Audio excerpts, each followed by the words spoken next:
Place your hand through the wrist strap and adjust the strap lock. If the strap lock has a lever, be sure to click it firmly in place. Now you're ready to play.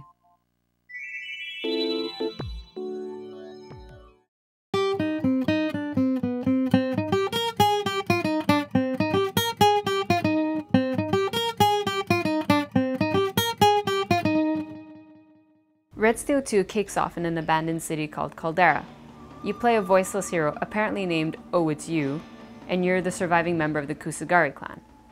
You're an outcast who was apparently entrusted with some really important sword that ends up getting stolen by some desert gang called the Jackals, who have taken over some empty city, and it's Oh It's You's job to clear it out in order for the tumbleweeds to prosper. This sounds very vague, but I didn't write the story. In fact, I don't think anyone wrote the story. Can't rightly figure what these clowns are doing here in the first place. The artistic direction and cell shading are a great way to get around the Wii's limited hardware. Red Steel 1 tried to look realistic, and it was. That is, if you see the world through blown pupils and glasses made out of oatmeal pus. This game is a synthesis of Asian and Wild West stereotypes with a convenient amount of sci-fi. It's a nice change from the space station and war-torn battlefields. Already there are few games set in the Wild West, and Red Steel 2 even sets itself apart from them. Oh, you want to hear the audio? Here's the voice acting. I'm gonna cut your throat with your own katana. Ain't that poetic? Ugh. I hope it's that bad on purpose. Red Steel 2 requires the Wii Motion Plus attachment and fully integrates it into the gameplay. And the game's main feature is the evolved swordplay. The Motion Plus breaks through the limitations of the Wii's sensors and lets you block in any direction. This adds more depth to the swordplay, making the experience more immersive. The game relies heavily on the Motion Plus to make the game fun, but it's not perfect. See, I'm flailing like an idiot right now, and the Wii Motion Plus is supposed to make it more precise, my movements. The game is fun, but don't be fooled. The fun is mostly in the controller, when you're not waiting for doors to open or practicing the same maneuver 20 frickin' times in training. Tap tap, guillotine. Tap tap, guillotine. Tap tap, guillotine. There's no platforming or other neat gameplay outside of combat, and the repetitive structure of the missions is one of the game's few downsides. But it's a big one. You pick up a mission, smack a loading screen door, slaughter gang members, press a button, walk home.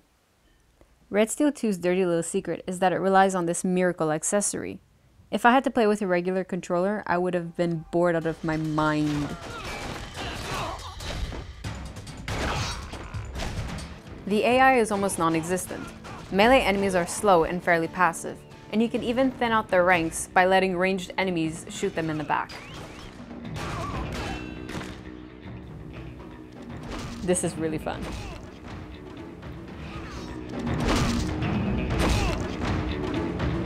There are a few QuickTime event sequences, and you'll have warning beforehand. Thanks to the Wii Motion Plus, the QuickTime events feel natural and are actually kind of fun. The actions required actually reflect your character's actions pretty well, as opposed to a game like, say, Dante's Inferno, where you can't enjoy the game because you're too busy trying to figure out what that button was. What was that button? What was... Oh, great. I'm dead. What really saves Red Steel 2 is that the combat itself is pretty good, and this outweighs the game's shortcomings. It's incredibly important for developers to build a game with a strong core, and then base their game around that.